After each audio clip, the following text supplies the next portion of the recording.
बोलो गुरुदेव भगवान की जय। प्यारे कृष्ण कन्हैया लाल की जय। श्रीमद् वाल्मीकि रामायण द्वितीय खंड का युद्ध कांड चल रहा है। कल चतुर्थ सर्ग आधा हुआ था, 53 श्लोक हो गए थे। आज 54वें श्लोक से। व्यूढ़ानि कपिसैन्यानि प्रकाशन्तेऽधिकं प्रभो देवानामेव सैन्यानि संग्रामे तारकामये एवमार्य समीक्षैतत् प्रीतो भवितुमर्हसि। प्रभु, व्यूहबद्ध वानरी सेना बड़ी शोभा संपन्न जान पड़ती है। तारकामय संग्राम के अवसर पर देवताओं की सेनाएं जिस तरह उत्साह से संपन्न थी, इसी प्रकार आज ये वानर सेनाएं भी हैं। आर्य, ऐसे शुभ लक्षण देखकर आपको प्रसन्न होना चाहिए।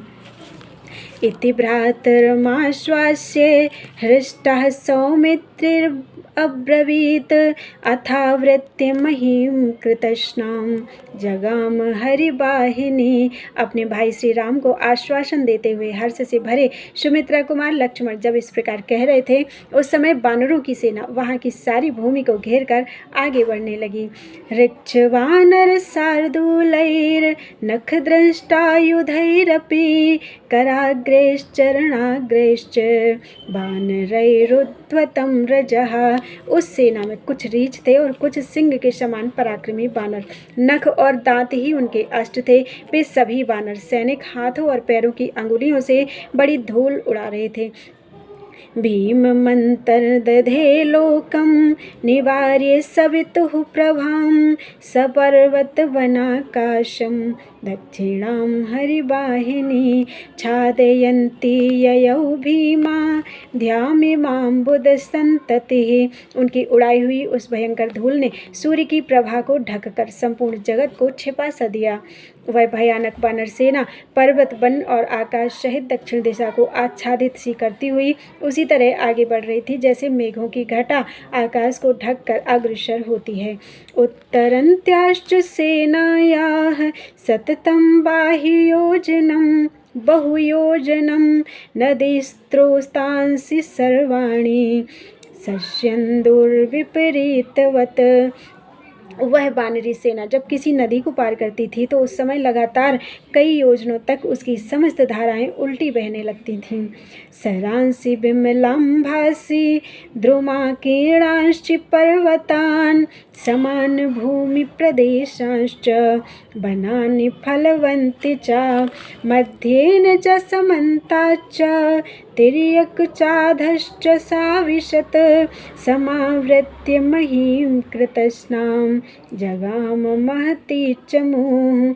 वह विशाल सेना निर्मल जल वाले सरोवर, वृक्षों से ढके हुए पर्वत, भूमि के समतल प्रदेश और फलों से भरे हुए वन, इन सभी स्थानों के मध्य में इधर उधर तथा ऊपर नीचे सब ओर की सारी भूमि को घेर कर चल रही थी। ते हृष्टवदनाः सर्वे जगमुर्मारुतहंसः हरयो राघवस्यार्थे समारोपित विक्रमाः। उस सेना के सभी वानर प्रसन्न मुख तथा वायु के समान वेग वाले थे। रघुनाथ जी की कार्यसिद्धि के लिए उनका पराक्रम उबला पड़ता था।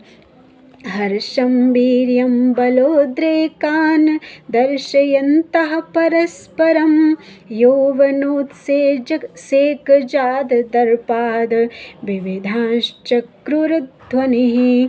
वे जवानी के जोश और अभिमान जनित दर्प के कारण रास्ते में एक दूसरे को उत्साह, पराक्रम तथा नाना प्रकार के बल संबंधी उत्कर्ष दिखा रहे थे।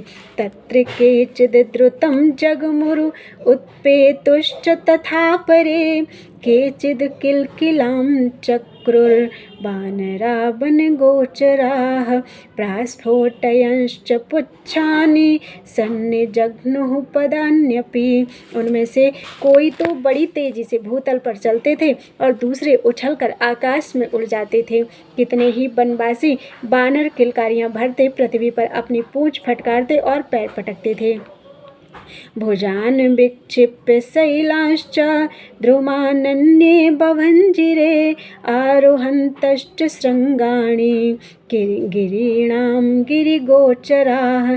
कितने ही अपनी बाहें फैलाकर पर्वत शिखरों और वृक्षों को तोड़ डालते थे तथा पर्वतों पर विचरने वाले बहुतेरे बानर पहाड़ों की चोटियों पर चढ़ जाते थे।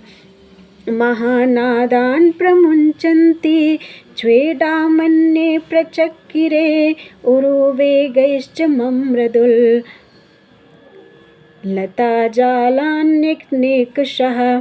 कोई बड़े जोर से गरजते और कोई सिंहनाद करते थे। कितने ही अपनी जांघों के वेग से अनेकानेक लता समूहों को मसल डालते थे। जृम्भमाणाश्च विक्रांता विचिक्रीडुः शिलाद्रुमैः ततः शतसहस्रैश्च कोटिभिश्च सहस्रशः वानराणां सुघोराणां श्रीमत्परिव्रतामही। वे सभी बानर बड़े पराक्रमी थे। अंगड़ाई लेते हुए पत्थर की चट्टानों और बड़े बड़े वृक्षों से खेल करते थे। उन सहस्रों लाखों और करोड़ों बानरों से घिरी हुई सारी पृथ्वी बड़ी शोभा पाती थी।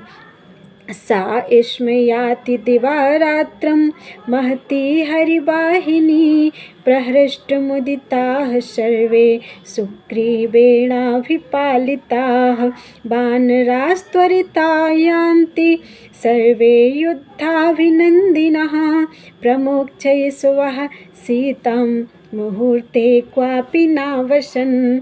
इस प्रकार वह विशाल वानर सेना दिन रात चलती रही। सुग्रीव से सुरक्षित सभी वानर हृष्ट पुष्ट और प्रसन्न थे।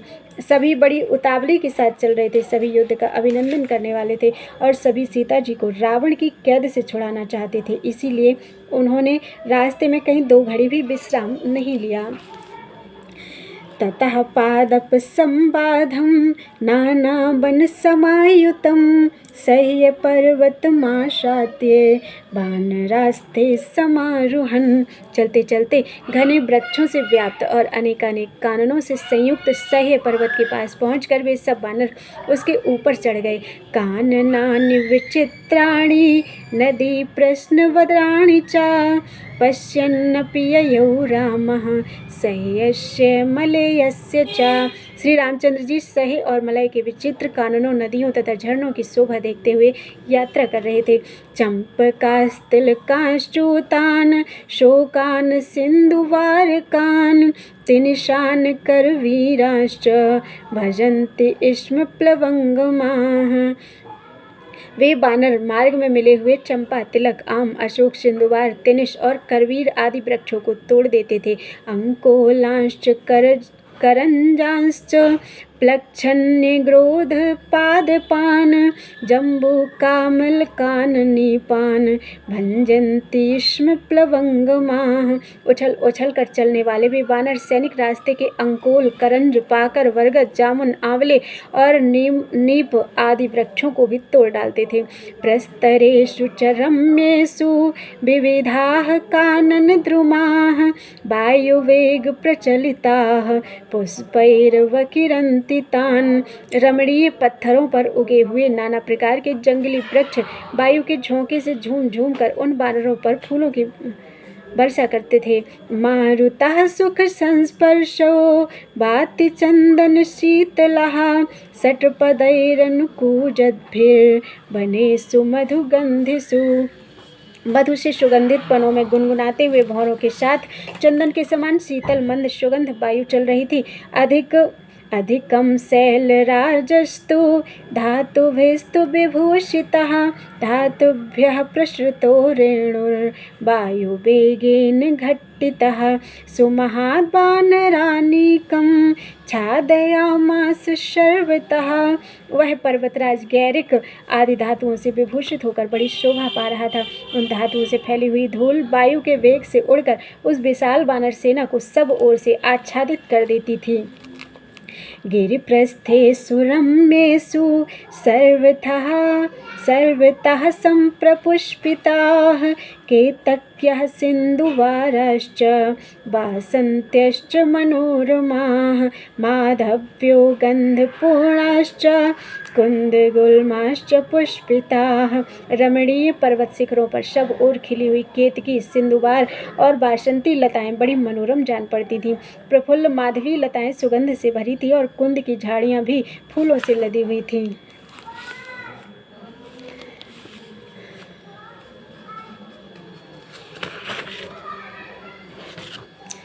चिरबिल्वा मधुकाश्च बञ्जुला बकुलास्तथा रञ्जकास्तिलकाश्चैव नागवृक्षाश्च पुष्पिताः।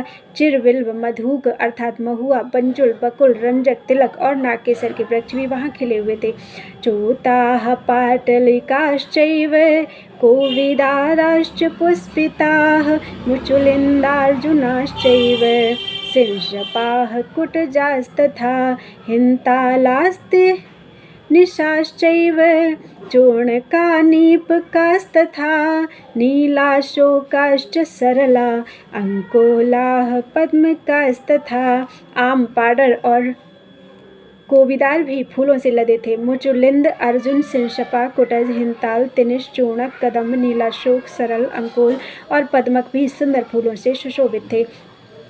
प्रीयमाणैः प्लवंगैस्तु सर्वे पर्याकुलीकृताः वाप्यस्तस्मिन् गिरौ रम्याः प्लवलानि तथैव च चक्रवाकानुचरिताः कारणवनिसेविताः प्लवैक्रौञ्चैश्च संकीर्णा वराहमृगसेविता।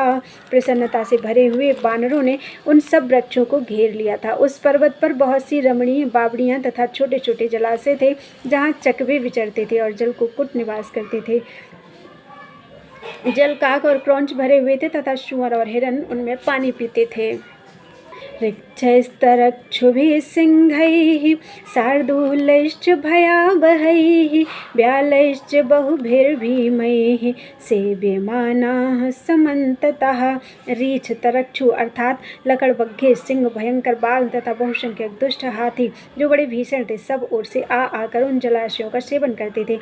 पद्मैः सौगन्धिकैः फुल्लैः कुमुदैश्चोत्पलैस्तथा वारिजैर्विविधैः पुष्पैः रम्यास्तत्र जलाशयाः। खिले हुए सुगंधित कमल, कुमुद, उत्पल तथा जल में होने वाले भांति भांति के अन्य पुष्पों से वहाँ के जलाशय बड़े रमणीय दिखाई देते थे। तस्य शानुसुकूजन्ति नानाद्विजगणास्तथा स्नात्वा पीत्वोदकान्यत्र जले क्रीडन्ति वानराः। उस पर्वत के शिखरों पर नाना प्रकार के पक्षी कलरव करते थे। वानर उन जलाशयों में नहाते, पानी पीते और जल में क्रीड़ा करते थे। अन्योन्यं प्लावयन्ति स्म शैलमारुह्य वानराः फलान्यमृतगन्धीनि मूलानि कुसुमानि च बभञ्जुर्वानरास्तत्र पादपानां मदोत्कटाः द्रोणमात्रप्रमाणानि लम्बमानानि वानराः ययुः पिबन्तः स्वस्थास्ते मधूनि मधुपिङ्गलाः। वे आपस में एक दूसरे पर पानी भी उछालते थे। कुछ वानर पर्वत पर चढ़कर वहाँ के वृक्षों के अमृत तुल्य मीठे फलों, मूलों और फूलों को तोड़ते थे। मधु के समान वर्ण वाले कितने ही मदमत्त वानर वृक्षों में लटके और एक एक द्रोण शहद से भरे हुए मधु के छत्तों को तोड़कर उनका मधु पी लेते और स्वस्थ संतुष्ट होकर चलते थे। पादपान बभञ्जन्तो विकर्षन्तस्तथा लताः विदमन्तो गिरवरान् प्रययुः प्लवगर्षभाः। पेड़ों को तोड़ते, लताओं को खींचते और बड़े बड़े पर्वतों को प्रतिध्वनित करते हुए वे श्रेष्ठ वानर तीव्र गति से आगे बढ़ रहे थे। वृक्षेभ्यो अन्ये तु कपयो नन्दन्तो मधुदर्पिताः अन्ये वृक्षान् प्रपद्यन्ते प्रपिबन्त्यपि चापरे। दूसरे वानर दर्प में भरकर वृक्षों से मधु के छत्ते उतार लेते थे और जोर जोर से गर्जना करते थे। कुछ वानर वृक्षों पर चढ़ जाते और कुछ मधु पीने लगते थे। आज 90 श्लोक हुए हैं, अभी ये चतुर्थ सर्ग पूरा नहीं हुआ है। बोलो वृंदावन बिहारी लाल की जय।